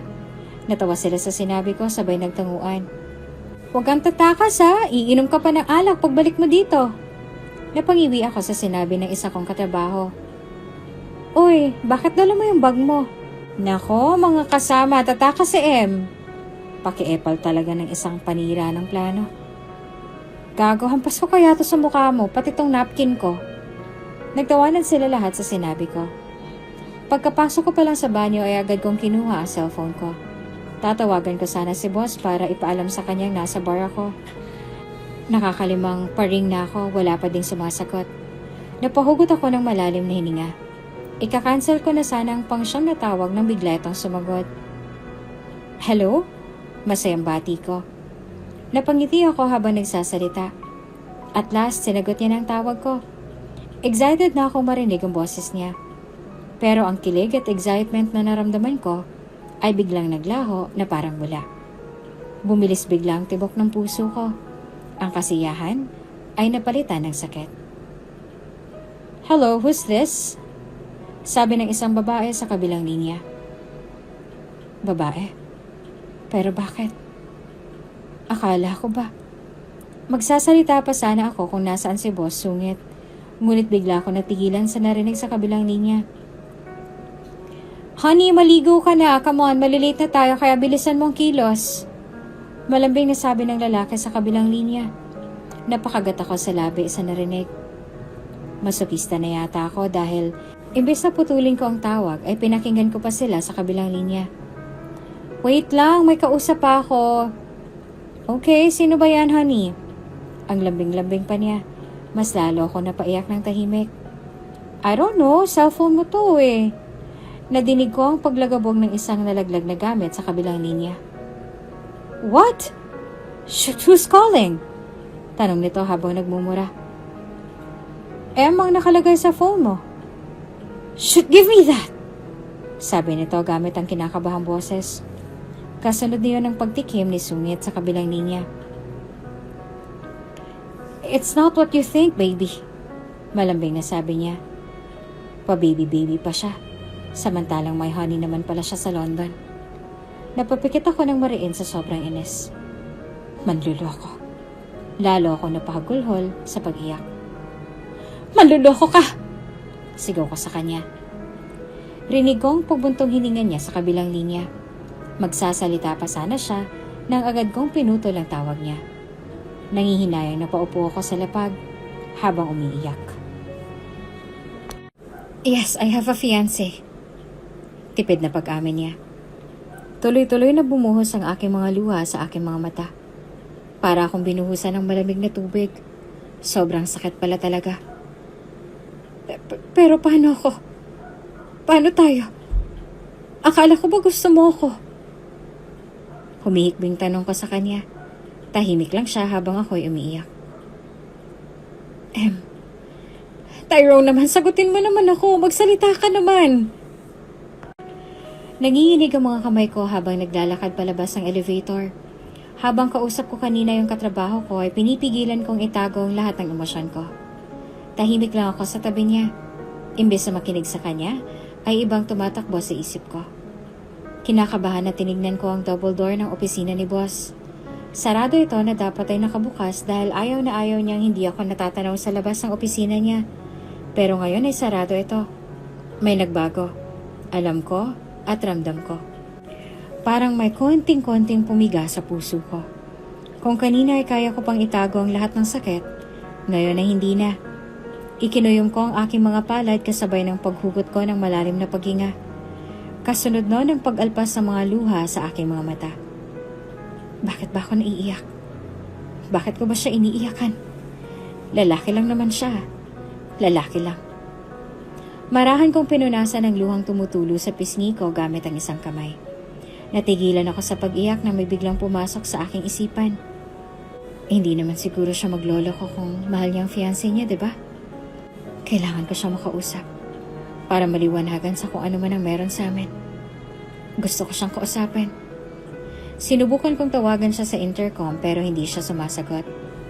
Ilang segundo ako naghintay at umaasa na sagutin niya. Ilang minuto ang itinagal ko sa pag-iyak habang nakasubsob. Tsaka lang ako natigilan nang marinig kong bumukas ang pinto. Tumayo agad ako at kumuha ng tissue. Mabilis kong pinunasan ang mga luha ko. Pinigilan ko ang pag-iyak. Humugot muna ako ng isang malalim na paghinga at pagkatapos ay tsaka ko sila hinarap. Hindi ako nagkamali. Magkasama sila. Sabay silang lumabas sa opisina niya. Magkahawak sila ng kamay habang malawak ang ngiti ng babae. Bye! See you later! Masayang pagpapaalam noong babae. Hinawakan niyang pisngi ng babae. Hindi ko na natiis ang sakit na nararamdaman ko. Kusa nang tumulo ang mga luhang pinipigilan ko. Ang iyakan ko talaga, nakakainis. Nataranta ako na makita kong haharap sila sa akin. Ayoko makita nila akong umiiyak. Umatras ako patalikod pero natamaan ko ang lamesa at lumikha ito ng ingay. Sabay silang napalingon sa akin. Who is she? Tanong ng babae sa kanya. She's my secretary. Walang emosyong pagpapakilala niya sa akin. Wala nang iba. Bakit pa ba ako umaasa na ipakilala niya ako kahit bilang kaibigan lang? Pero ang sakit lang. Oh, okay. By the way, hintayin ka namin sa condo mamaya. See you later. Matapos itong magpaalam ay naglakad na siya papunta ng elevator at nakinig sa pagsara nito. Katahimikan ang namayani sa pagitan namin. Tanging paghikbi ko lamang ang nadidinig. Hindi ko naramdaman ang paglapit niya sa akin. Akala ko yayakapin niya ako pero kinuha lang pala ang folder na daladala ko kanina. Tumalikod na siya at narinig ang paghinga niya ng malalim. Stop crying. Mahinang sabit niya. Cancel all my appointments later. Mading sabi niya sabay alis pabalik sa opisina niya. Hinintay ko siya. Kahit tapos na ang oras ng trabaho at malalim ng gabi, ay hindi ako umalis ng opisina. Hinihintay ko siya para makausap siya. Ayaw ko matapos ang araw na to nang hindi ko siya nakakausap. Dahil umaasa pa din ako. Bumukas ang pintuan ng office niya kaya tumayo agad ako. Lalakad na sana ako papunta sa kanya kaso ang bilis niya maglakad papunta sa elevator. Naiwan ko pa ang aking bag kaya naman bumalik pa ako sa aking lamesa. Patakbo na ako sa elevator ngunit huli na ako dahil pasara na ang pinto nito. Bago ito magsaray nakita ko pang ekspresyon nito. Walang emosyon, yung parang hindi niya ako kilala. Hinabol ko siya sa kagustuhan ko siyang kausapin. Mabilis akong tumakbo palapit sa kanya. Agad kong hinawakan ang kanyang braso. Nang lumingon siya, ay agad kong napansin ang mata niyang malamig. Pwede ba tayong mag-usap? Kabadong tanong ko sa kanya. Napasingap ako nung alisin niya ang kamay kong nakahawak sa kanya. Nakatingala siya habang nakapikit na para bang ang laki-laki ng problema niya. Humugot muna siya ng malalim bago nagsalita. I can't. May pupuntahan ako. Mahina ang boses niyang pagtanggi. Pupuntahan mo siya, diba? Nakayuko ako habang nanginginig ang boses. Hindi ka man lang ba magpapaliwanag sa akin? May hinanakit na tanong ko. I have to go. Seryoso niyang sabi. Tila iniiwasang sagutin ang mga tanong. Mas lalo ako nasaktan sa kanyang ginagawa. Iniiwasan ba niya ako? Ayaw niya akong kausap? Gusto ko siyang tanungin kung anong meron sa aming dalawa. Konting oras lang naman. Kahit ilang minuto lang, please. Pagmamakaawa akong pakiusap sa kanya. Hindi ko na napigilan ang mga luhang kusang pumatak mula sa aking mga mata. Nag-iwas siya ng tingin sa akin. Geren, ihahatid na kita sa bahay mo. Can you please stop crying? Inisasabi niya. Sumingat ako tumango bilang pagpayag. Hindi na siya muling nagsalita pa at sumakay na sa unahan. Nang makasakay na ako ay siyang bilis niyang pinaharurot ang sasakyan. Sa buong durasyon ng biyahe ay tahimik lamang kaming dalawa. Marami akong gustong itanong sa kanya pero ilang minuto nang nakalilipas ay hindi ko pa din makapa ang tapang ko. Nang magkaroon ako ng lakas ay tumikim ako. Ano ba talaga ako sa'yo? Sino ba ako sa buhay mo? Lakas loob kong tanong. Naiinis na humugot siya ng malalim na paghinga at itinabi ang sasakyan para itigil. Hindi niya sinagot ang tanong ko, dahilan para magalit ako. May fiancé ka pala, manloloko ka. Ginawa mo lamang akong laruan. Bakit hindi ba ako naniwala sa'yo? Ang tang-tang ko talaga. Ginawa mo lang akong pampalipas oras. Ginamit mo lang ako na para usan ang init ng katawan mo. Pinaasa mo lang ako. At ako naman tong si tanga, naniwala sa'yo. Pumayag ako sa lahat ng gusto mo kahit alam kong walang tayo. Binigay ko lahat sa'yo, pati katawan ko dahil mahal kita. Nagpakatanga ako dahil mahal kita. May hinanakit na sabi ko sa kanya. Halata sa boses ko ang puot at galit. Hindi ko na napigilan ang galit na nararamdaman ko. Pati na rin ang sakit ay hindi ko napigilan. Sinabi ko lahat ng hinanakit ko. Yes, I have a fiancé. Tipid na pag-amin niya. Tuloy-tuloy na bumuhos ang aking mga luha sa aking mga mata. Para akong binuhusan ng malamig na tubig. Sobrang sakit pala talaga. Pero paano ako? Paano tayo? Akala ko ba gusto mo ako? Humihikbing tanong ko sa kanya. Tahimik lang siya habang ako ay umiiyak. Emma. Tanging pagtawag niya lang sa pangalan ko ang kanyang ginawa. Tyrone naman, sagutin mo naman ako. Pagsalita ka naman. Alam mo bang lalo ako nasasaktan sa pinaggagawa mo? May hinanakit na nasabi ko. Bukas na lang natin pag-usapan yan. I need to talk with someone. Mariin niyang sabi. Bakit hindi na lang ngayon? Ganon ka ba kaatat na puntahan siya? Pwede bang ako muna? Pwede bang unahin mo muna ako? Pagmamakaawa ko. Napahila mo siya sa kanyang mukha sa sobrang inis. Let's talk tomorrow. We are going to fix this problem. Hindi. Gusto ko ngayon na tayo mag-usap. Pagpipilit ko. Paanda rin na sana niyang sasakyan na mabilis ako nakababa dito. What are you doing? Come on, pumasok ka na sa kotse para maihatid na kita. Ayoko. Pagdanggi ko. Hindi ako aalis dito hanggat hindi niya nililinaw kung anong meron sa aming dalawa.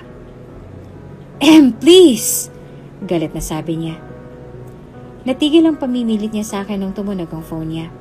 Sunod-sunod na mura ang kanyang ginawa. Damn it! Come on! I will take you home! No!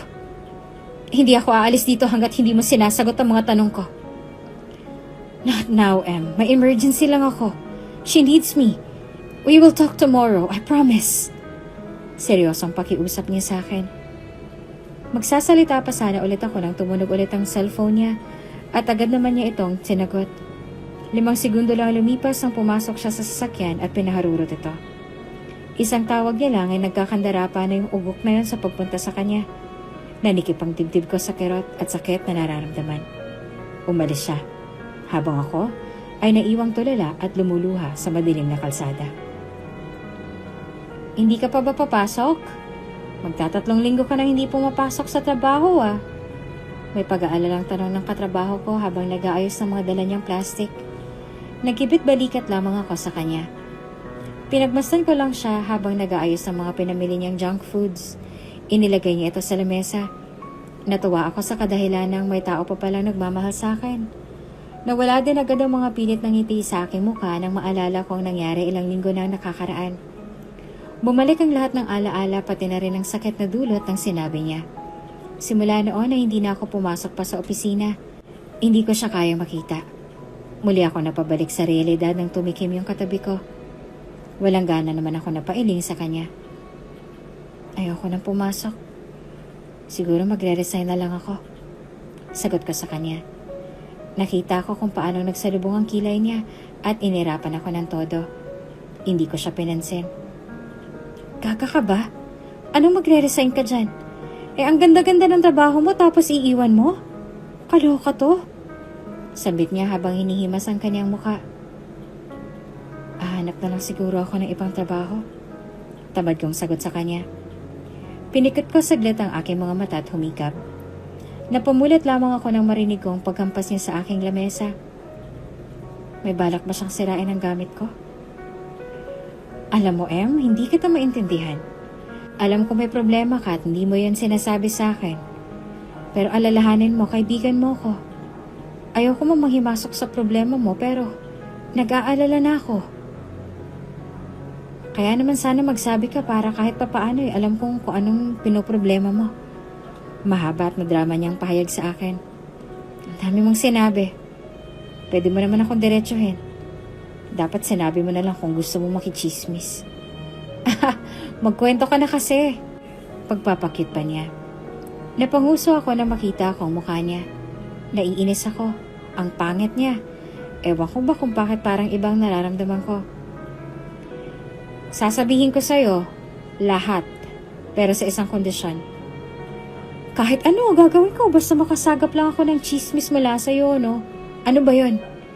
Sabihin mo ng kondisyon mo. Excited na sabi niya. Kumain muna tayo, gutom na ako eh. Sabi ko habang hinihimas ang tiyan ko. Nagtuloy-tuloy lang ako sa pagkain habang yung kasama ko ay nakatingin sa akin na para bang nahihiwagaan. Mabilis ko ding naubos ang dala niyang mangga. Gutom pa ako kaya kumuha ako ng pizza.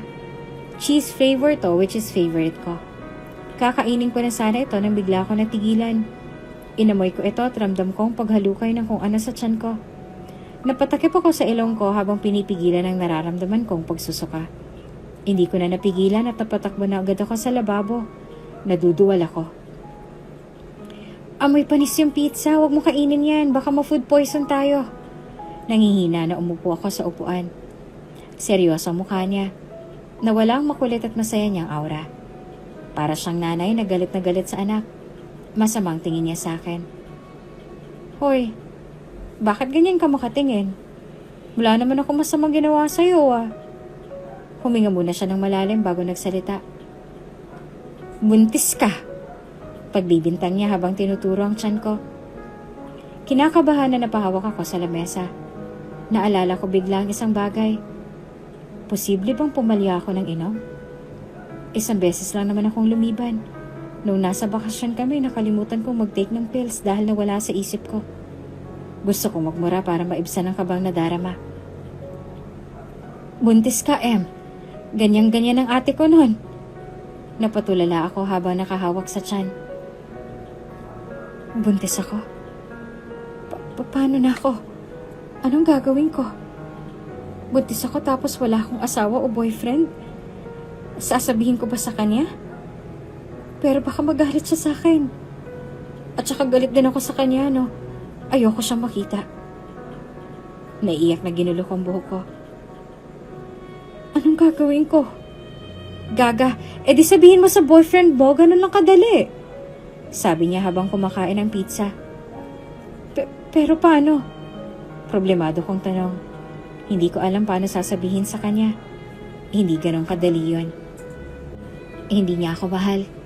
Alam kong hindi niya papanindigan ang anak ko. Baka mamaya kapag sinabi ko ay ayawan niya ang anak ko. Ayoko.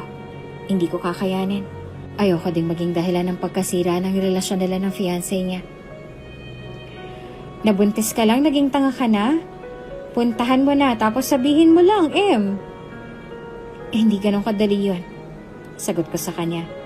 At bakit naman hindi? Naguguluhan niyang tanong. Hindi ko kasi siya boyfriend. Nakayo kong sabi ko.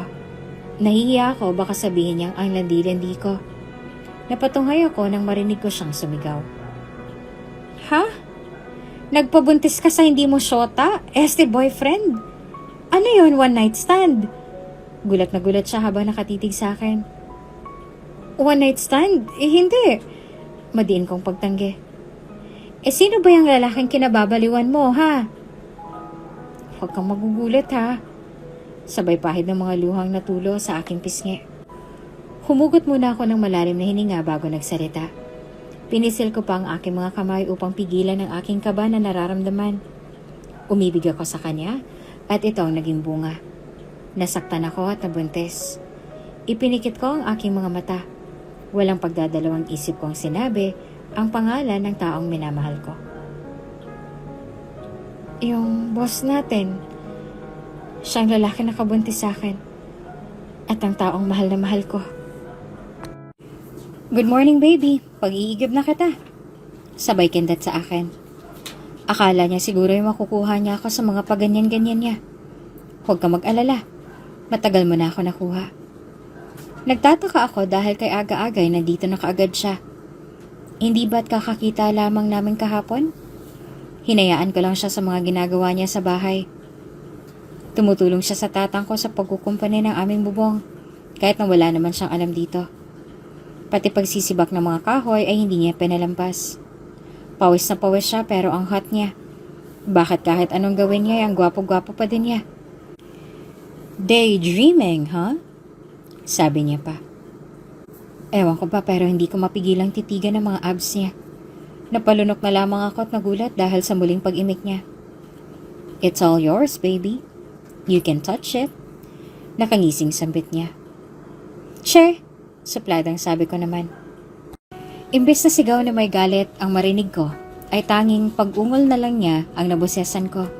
Pagtingin ko sa kanya ay nakahawak siya sa kanyang lalamunan. Tubig. Mahina niyang sabi.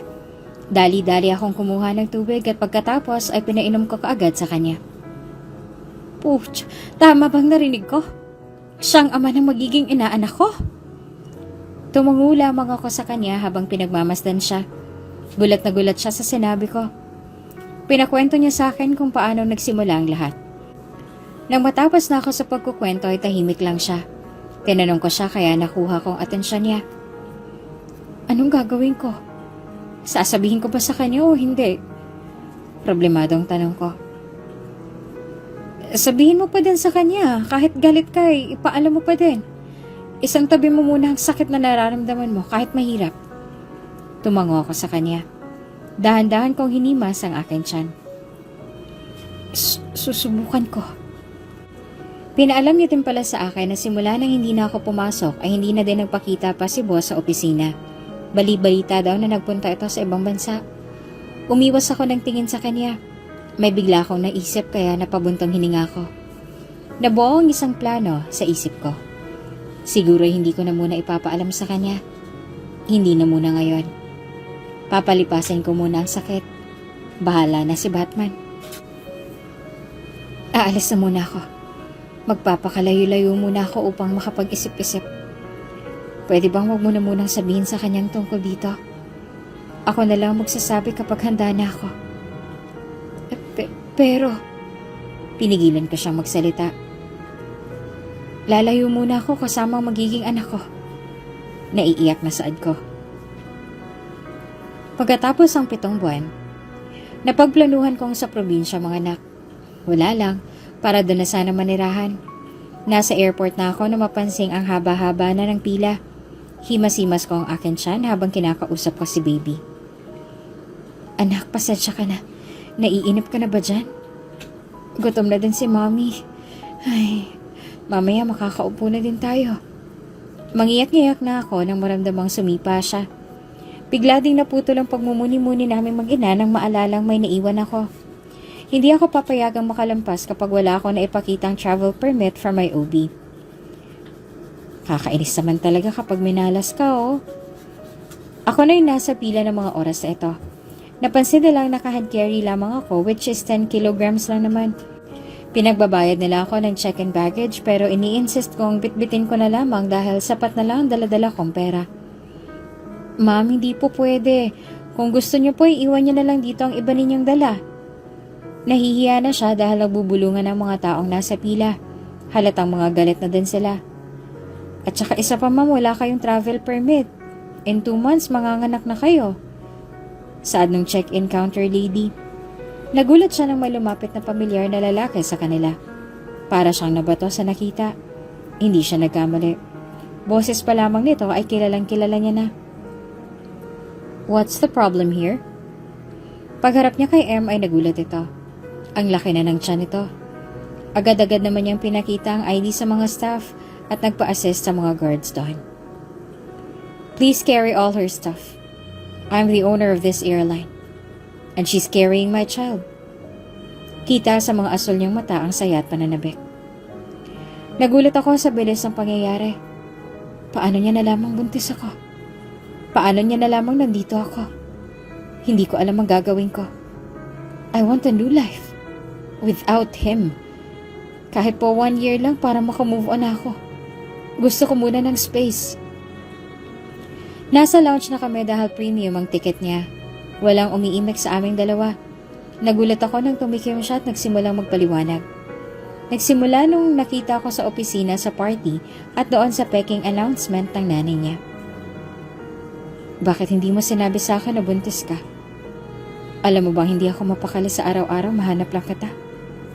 Paiyak na sabi niya.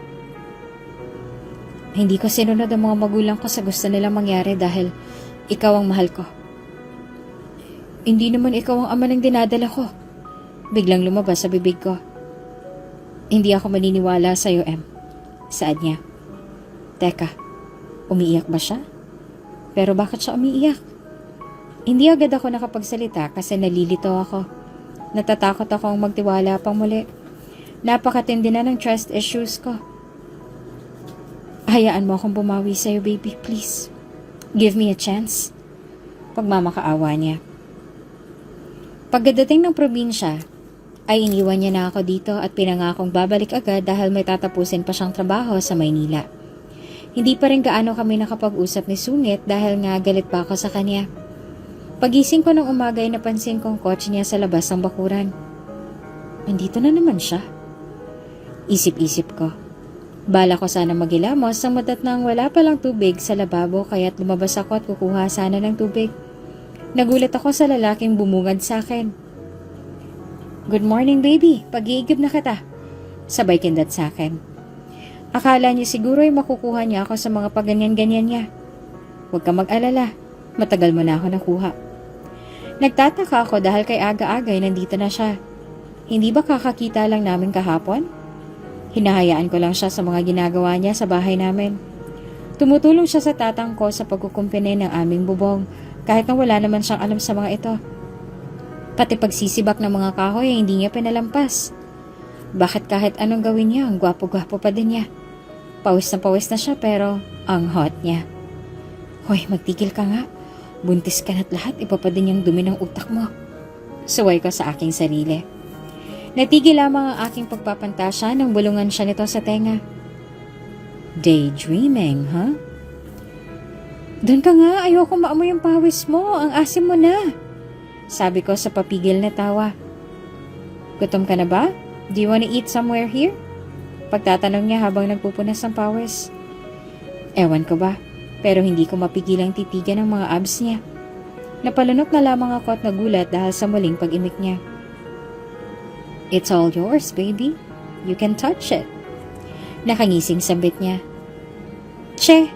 Supladang sabi ko. Maligo ka na dahil maya-maya kakain na ng gabihan, nagluto na sa ina ng laing. Dagdag ko. Sa araw-araw na ginawa ng Diyos ay nasanay na akong araw-araw siyang nandito para pagsilbihan ako. Hindi ko man maamin pero unti-unti ko na siyang natatanggap muli. Mahal ko pa din siya. Pero hindi pa nga lang ngayon ang tamang panahon para tanggapin siya ulit. Malay mo bukas. Mamaya. Gusto ko siyang kausapin at sabihin miss na miss ko na siya. Miss na miss ko ng mga yakap at halik niya. Malapit na ang due date ko. Ngunit kung kailan naman malapit na akong manganak ay siya namang dalang ng pagbisita ni Sungit. Nag-promise siyang babalik agad dahil gusto niyang nandoon siya sa mismong araw ng panganganak ko. Inamin niya na din sa kanya na siya ang ama ng dinadala niya. Kahit na alam ni Boss Sungit na sa kanya iyon ay halata pa din ang sobrang galak sa nalaman. Mahinang kinausap niya ang kanyang sinapupunan.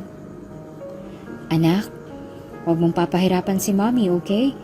Mahal na mahal ka namin ng daddy mo. Naluluhang sambit niya. Nagulat siya dahil sumipa ito. Kinabukasan ay dinala na ako sa ospital dahil malayo ang pagitan ng bahay namin sa bayan. Kahit anong oras kasi pwede na ako manganak. Ilang beses ko nang tinatawagan pati text si Monster, ngunit wala pa din siyang tugon hanggang ngayon. Hindi maiwasang kumirot ng kaunti ang puso ko.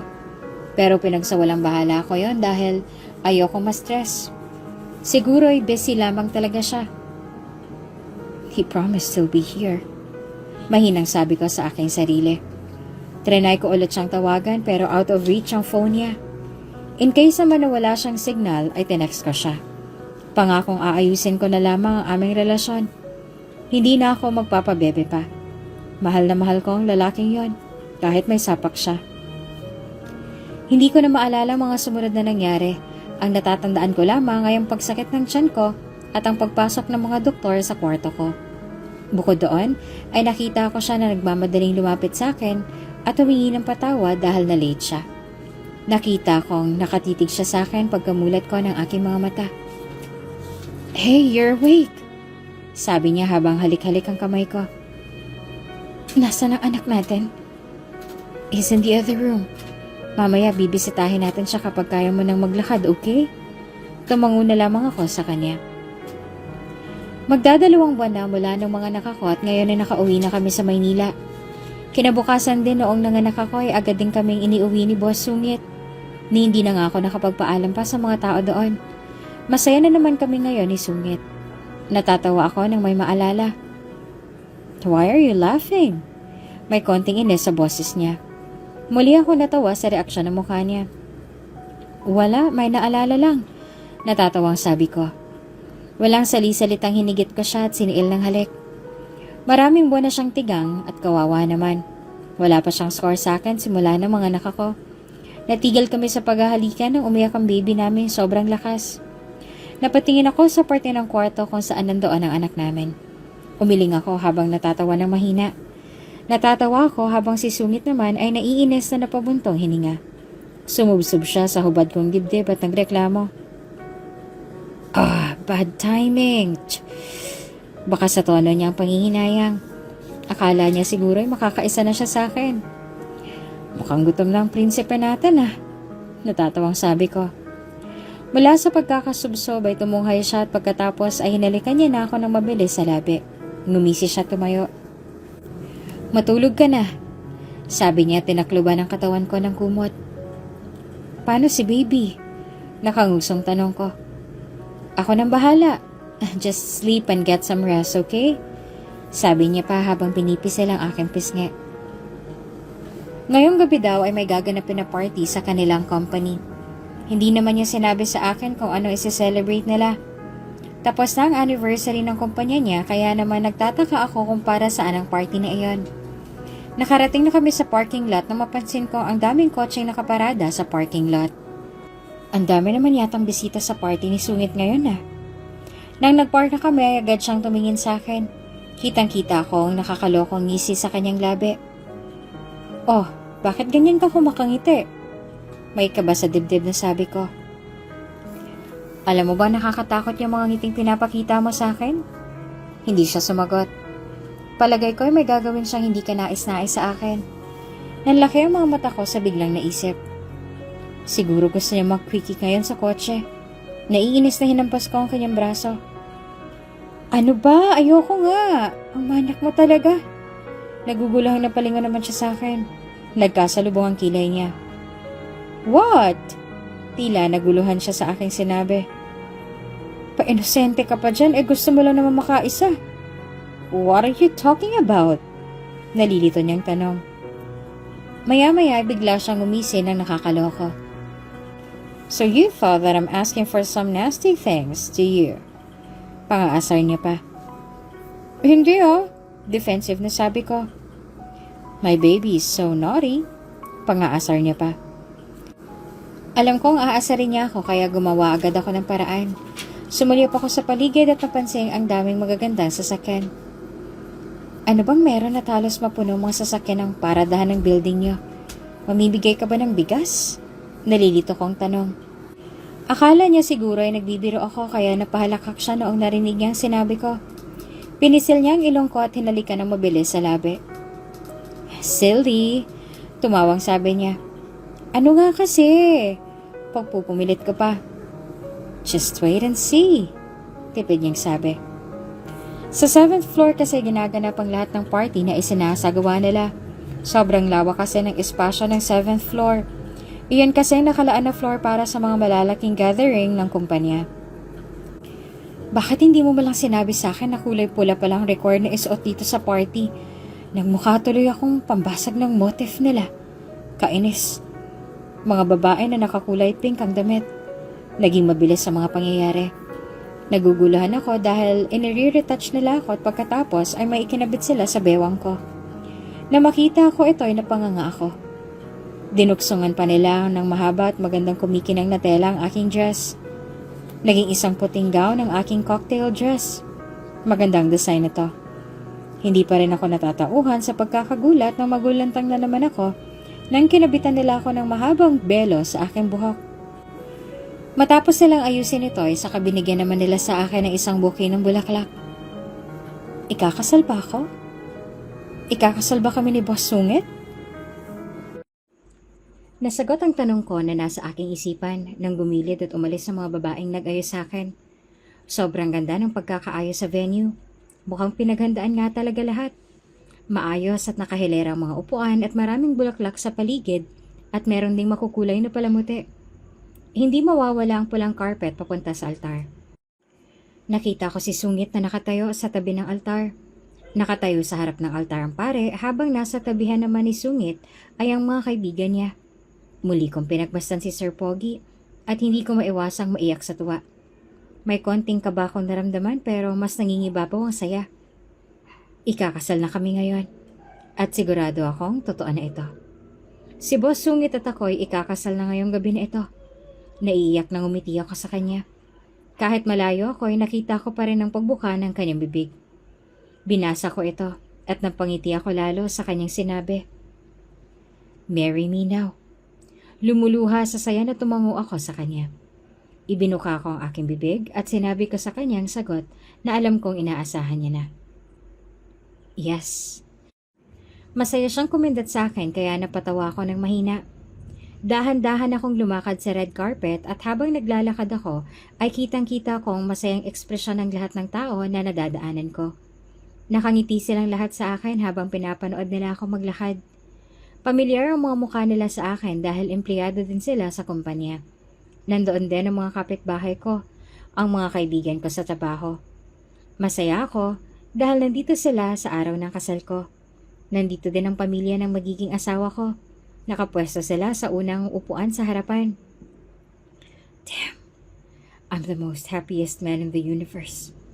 I love you so much, baby. I'm so in love with you, my Queen M. Mahal kita. At mahal na mahal ko din ang anak natin. Malumanay na sabi niya. Tinitigan ko siya at sumilay ang sobrang lawak ng ngiti sa aking mga labi. Sinalubong ko ang tingin na ibinibigay ng kanyang mga asul na mga mata sa akin. Alam kong alam mo nang sasabihin ko pero dahil love na love kita, ipapaalam ko pa rin sa'yo to. I love you. Gasgas mong pakinggan basta mahal kita. At yun ang mahalaga. Tumawang hinalikan niya ako ulit nang mabilis sa labi. Ikinasal kami ni Boss Sungit at ito ang araw na naging ganap na asawa ko ni Boss Sungit. Isa na akong ganap na Mrs. Sandoval at itong araw na ito ang pinakamasayang araw para sa akin. Para sa aming dalawa. Kung bago ka pa lang sa channel na ito, mga kwento ni Ate Jane, istorya mo, ikwento ko, huwag kalimutang pindutin ang notification bell at subscribe button.